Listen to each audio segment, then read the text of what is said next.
Rasulullah SAW mengatakan ada satu hal terkait dengan Dajjal yang mana para nabi dan rasul tidak menyampaikannya. Artinya cuma Rasulullah yang menyampaikannya. Rasulullah SAW mengatakan, innahu a'war, wallahu laysa bi'a'war. Sesungguhnya dia a'war dan Allah tidak a'war. Maksud dari kalimat ini menggunakan waw ataf antara dia yang a'war dan Allah yang tidak a'war. Innahu a'waru wallahu laysa bi'a'war. Sesungguhnya dia pecak sebelah matanya dan Allah tidak pecak. Menggunakan waw ataf. Nah, menariknya Rasulullah SAW mengatakan dengan kalimat tadi, waw ataf di sini salah satu fungsinya selain dari menyambungkan dua kalimat menjadi satu atau dua subjek menjadi satu, itu juga bersifat mensejajarkan. Artinya bahwa akan ada sosok manusia di akhir zaman yang pecak sebelah mata kanannya dan dia mengaku Allah, sementara Allah kalian tidak pecak. Nah, maksudnya demikian. Ini salah satu takwil yang dikemukakan oleh salah seorang ulama dalam kitab hadisnya. Salah satunya adalah Imam Ibnu Katsir al-Hafiz yang menukilkan hadis ini di dalam kitabnya An-Nihayah fil Fitan wal Malahib. Bapak Ibu rahmati Allah, salah satu hal yang juga diungkapkan terkait dengan Dajjal ini di dalam bukunya Muhammad Isa Daud, Dajjal akan muncul di segitiga bermuda, itu disebutkan bahwa keduanya pernah bertemu di segitiga bermuda. Yang menurut Muhammad Isa Daud dalam bukunya itu, bahwa di sana ada singgasana iblis yang terbuat dari cahaya, di mana 2/3-nya di bawah permukaan air, 1/3-nya di atas permukaan air. Qadarullah setelah Samiri, tanda petik, yang diyakini oleh beliau, salah satunya diduga, bukan diyakini, diduga kuat bahwa itu adalah Dajjal. Samiri ini sampai di segitiga bermuda dan dia bertemu dengan iblis yang ada di sana. Pertemuan itu disambut dengan sangat gembira oleh iblis yang di dalam salah satu kitab karya Ibnu Katsir disebutkan bernama Ajazil. Walaupun nama ini konon ada ulama menyebutnya Israiliyat. Bernama Ajazil. Nah, di dalam pertemuan itu ada 3 hal yang kemudian dibahas oleh mereka. Yang pertama, mereka bertekad untuk menghancurkan Islam dan kaum muslimin. Annahuma ya'taqidan ay yahlikal islama wa ummatah.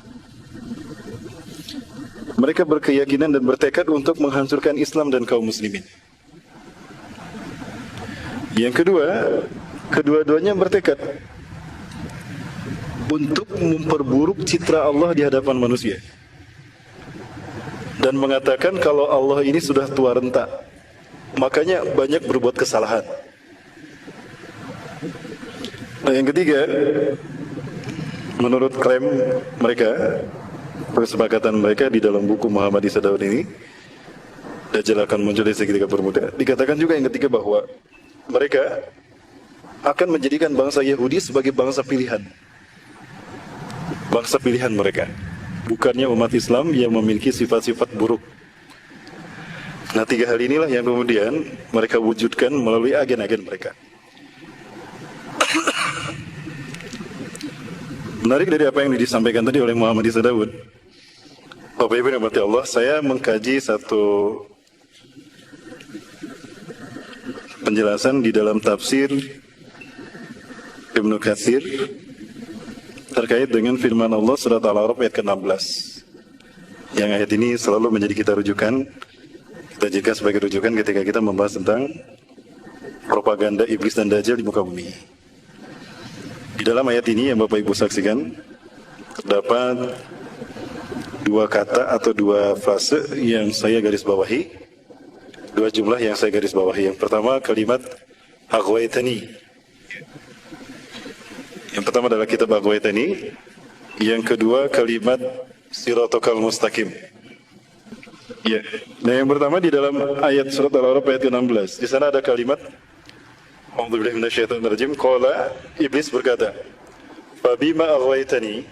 karena engkau telah menghukum aku tersesat.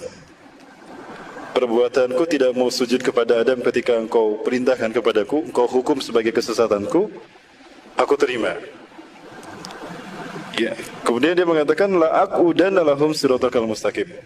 Sungguh aku akan menghalangi manusia dari siratal mustaqim, dari jalanmu yang lurus.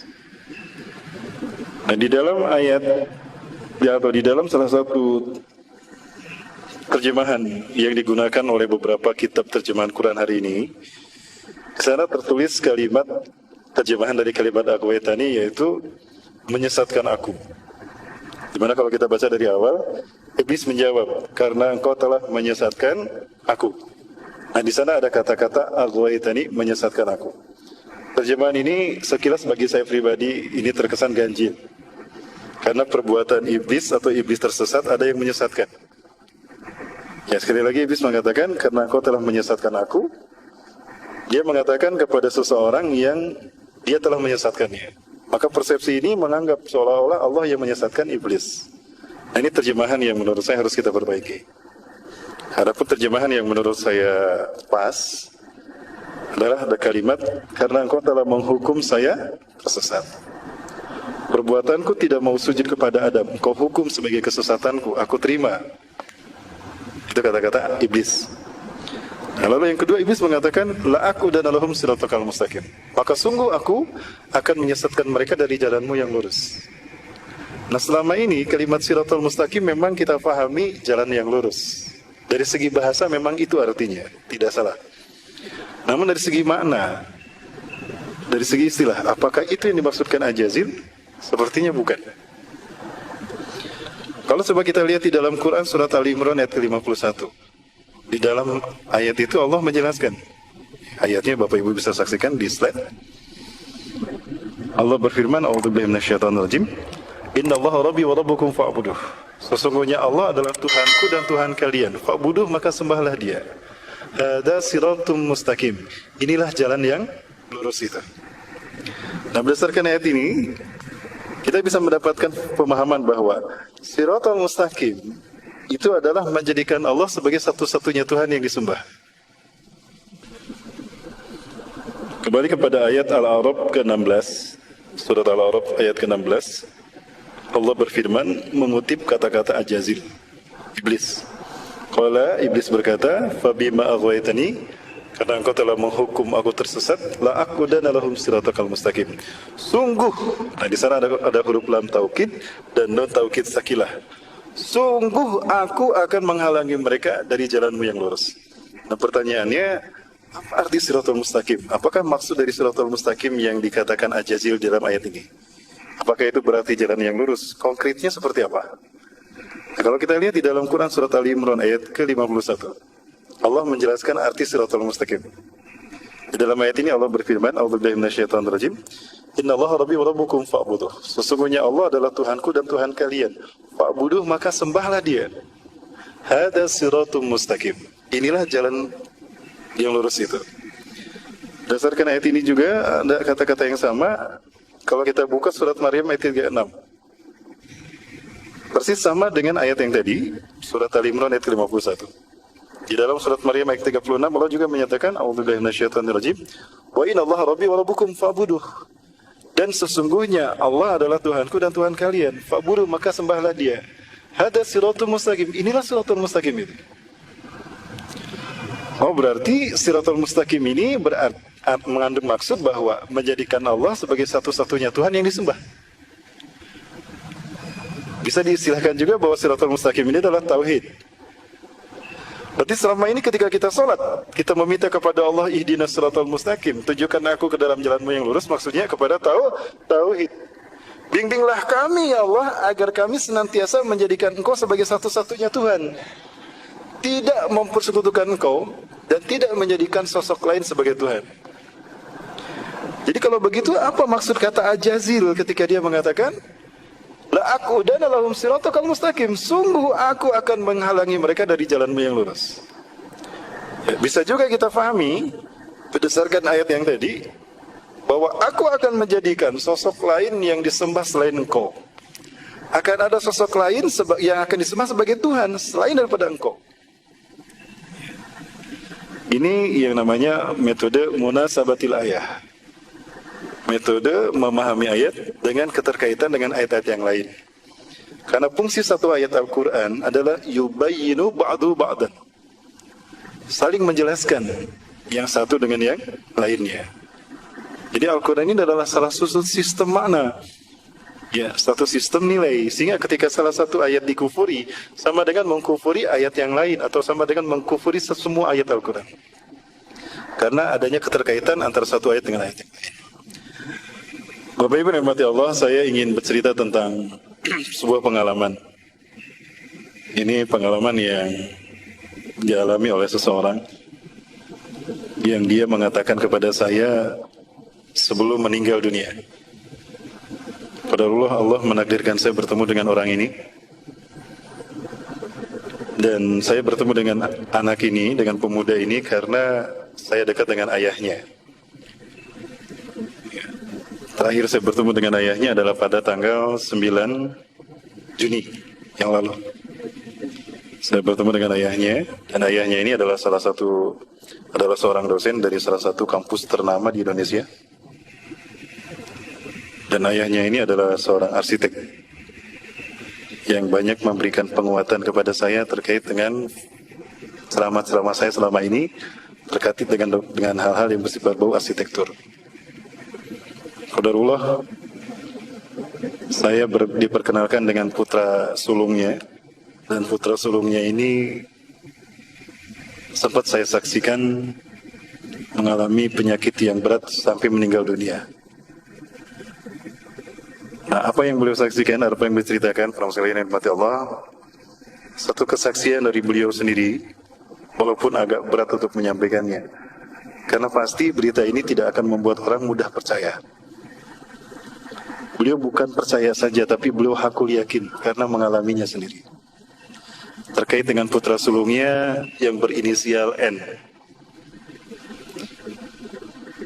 Satu peristiwa besar terjadi kepada putra sulungnya yang berinisial N ini. Ketika N ini sekolah di sebuah pesantren terkenal di kota Bandung. Saat itu kelas 10. Artinya baru tahun pertama N berada di sekolah itu.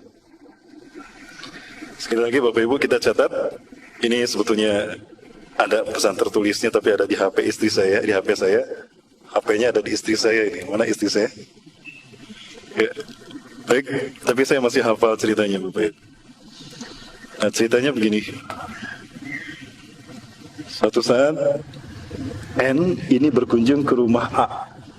A ini adalah temannya N. Ketika berkunjung ke rumahnya A, di rumahnya si A sudah ada si X.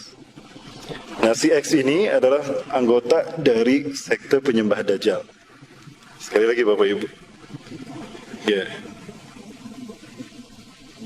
Cerita ini terkait dengan keberadaan sekte penyembah Dajjal yang ada di kota Bandung. Nah, kemudian si X ini melakukan berbagai macam atraksi yang membuat kagum si A dan si N. Salah satu atraksi yang diperlihatkan, si X ini memperlihatkan saku bajunya yang kosong. Dia perlihatkan satu bajunya yang kosong. Lalu dia keluarkan kedua tangannya. Lalu dia berbicara, sekarang akan saya keluarkan uang dari saku saya yang tadi kalian lihat kosong. Lalu dia memasukkan kedua tangannya. Dia menggerak-gerakkan kedua tangannya di saku yang kosong tadi. Maka dia keluarkan tangannya yang sudah menggenggam uang sejumlah 2 juta rupiah dalam potongan 50 ribuan, yang mana uang tadi sudah dibentuk sedemikian rupa berbentuk segitiga. Ya, jangan alergi mendengar segitiga ya Bapak Ibu. Sekali lagi, segitiga milik siapapun, termasuk milik tukang bacang.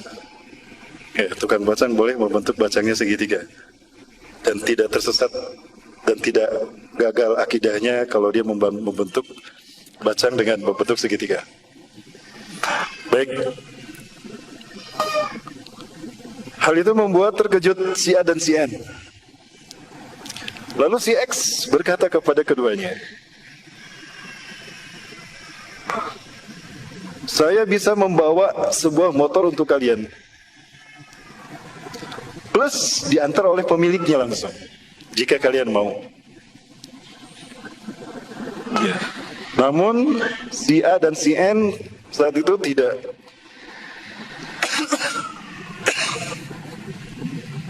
menolak kepenasarannya, kalau tidak salah begitu.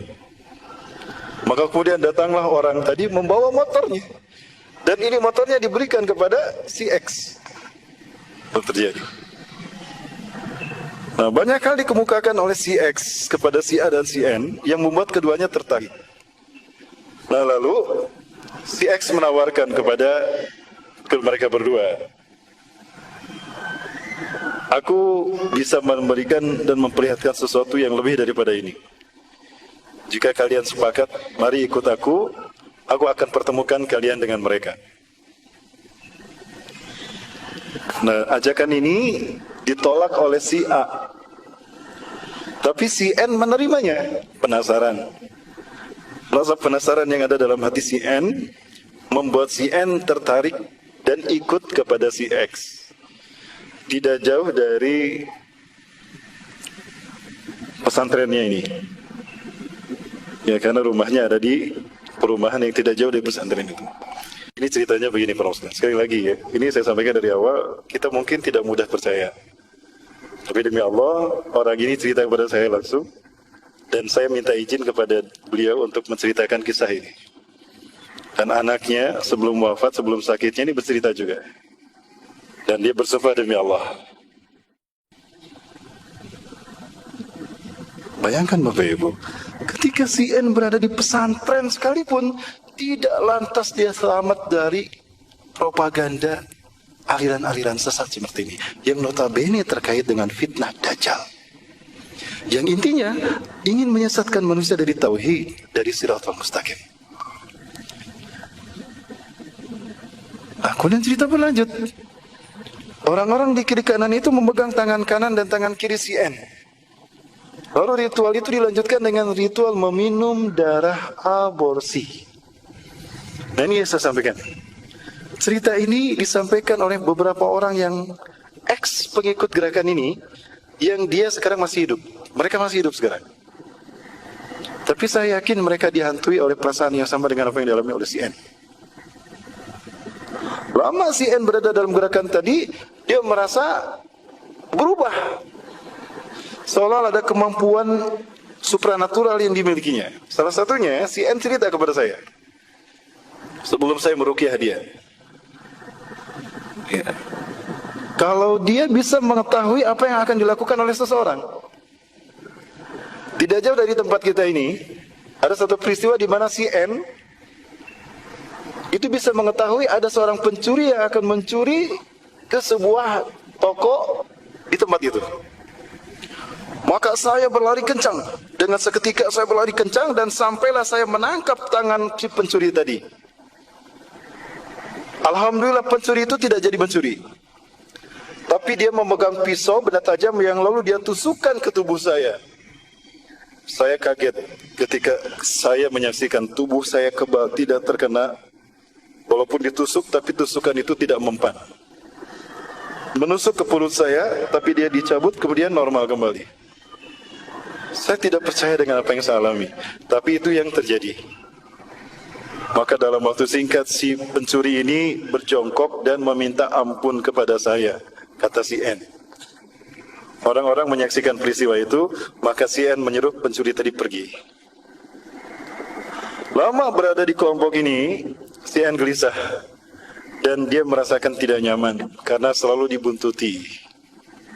Hingga akhirnya si N meminta ingin keluar dari kelompok atau dari sekte ini. Dia berkata kepada jin yang selalu mengikutinya bahwa saya akan keluar dari kelompok ini, termasuk kepada si X.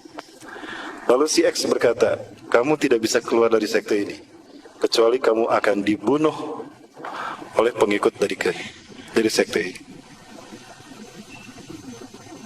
Apapun resikonya, saya akan tetap keluar.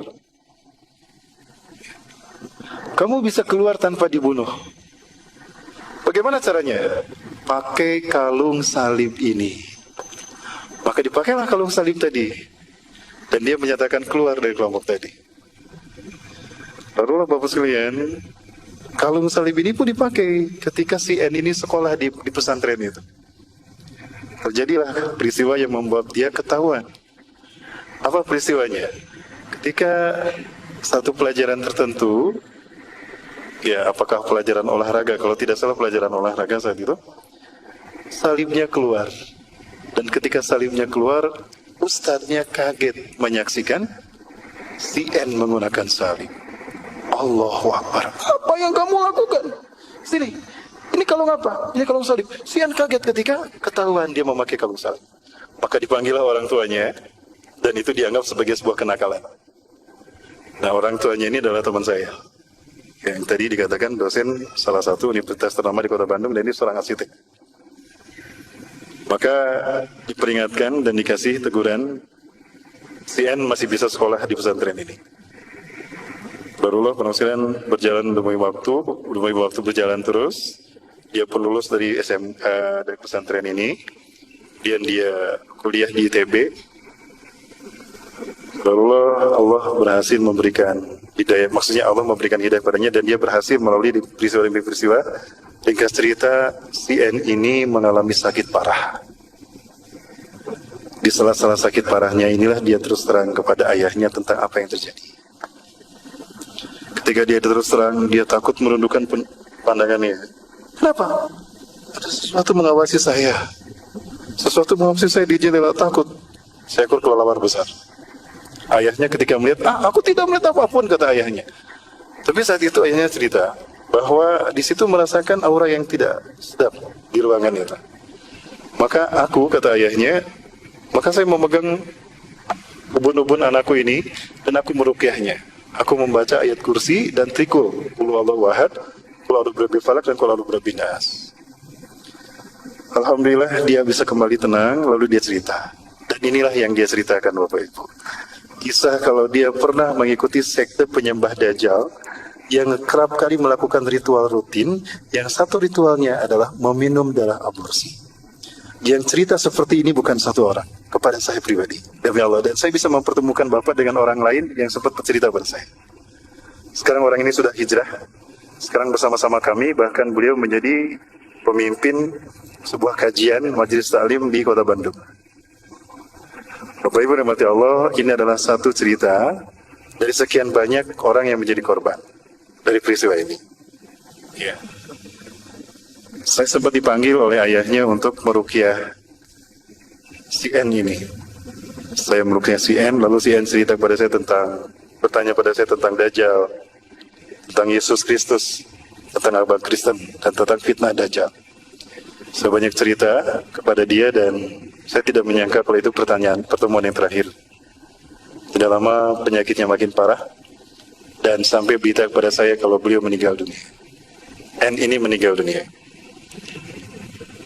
Cerita ini menjadi satu bukti yang kuat, testimoni yang kuat, bahwa Dajjal dengan fitnahnya itu ada. Intinya ini merupakan sebuah invasi ideologi yang mengancam siapapun, terutama kita umat Islam. Mobil khusus kepada anak-anak remaja.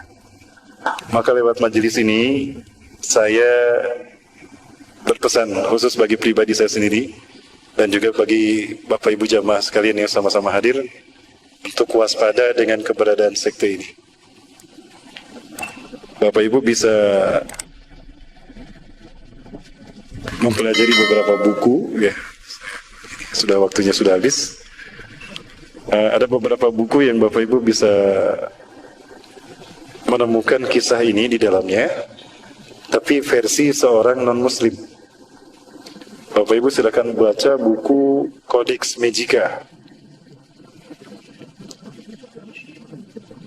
Bisa saya tunjukkan, tapi saya nggak. Oke.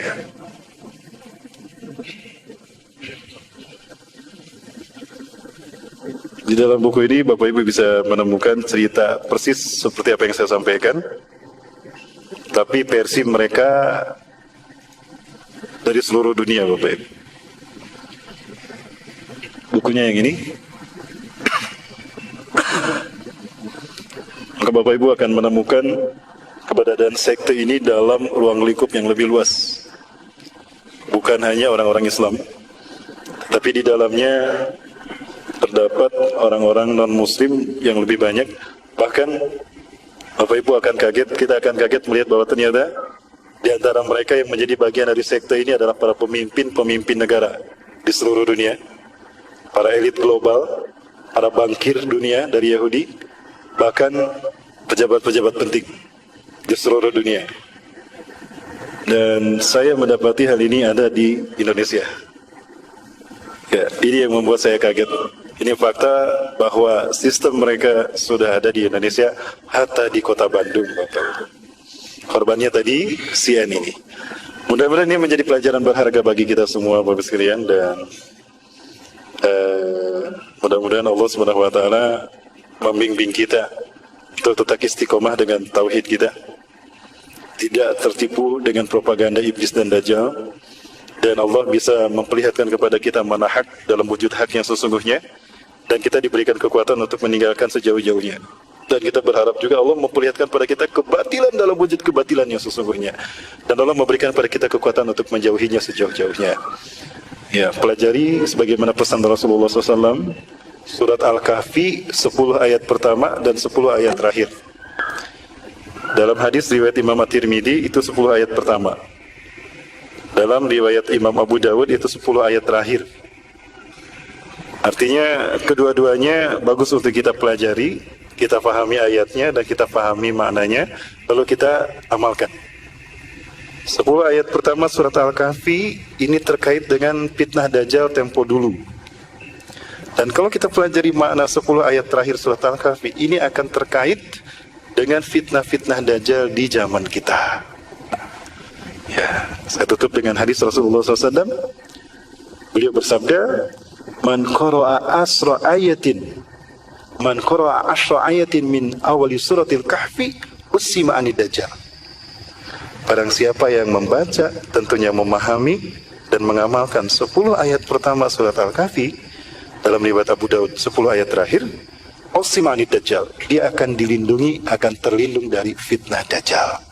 Mudah-mudahan 20 ayat dari surat Al-Kahfi yang kita pelajari tadi akan membukakan mata batin kita, mata hati kita, dan mata pikir kita untuk melihat mana fitnah Dajjal yang ada di sekitar kita. Mudah-mudahan dengan hal itu kita terhindar dari fitnah Dajjal, dan kita pun akan terhindar dari Dajjalnya itu sendiri. Demikian barangkali dapat saya sampaikan, lebih dan kurangnya mohon maaf. Yang benar dari Allah, yang salah dari kedapan saya pribadi dan saya bersifat astagfirullahalazim. Ya, ini satu referensi lain, Bapak Ibu bisa baca juga 4 buku yang lain untuk menguatkan buku yang tadi.